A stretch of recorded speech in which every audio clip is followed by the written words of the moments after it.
Hello, I'm Hania speaking to you from Gaza on behalf of Action for Humanity.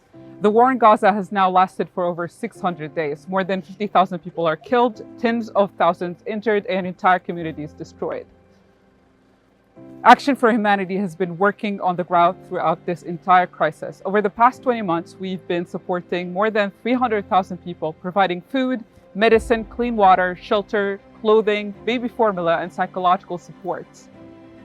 But today, one of the most urgent needs is clean water. In northern Gaza, water availability has dropped to as low as 3 liters per person per day, far below the humanitarian minimum. Families are relying on unsafe water and the risk of disease is growing.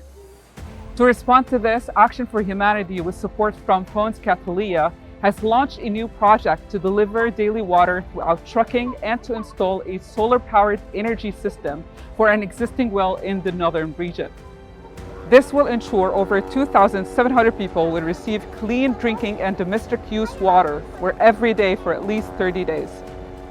The solar system alone will provide sustainable water access for around 2,000 people daily. This project not only meets immediate need, it also strengthens local infrastructure and reduces dependence on external water sources.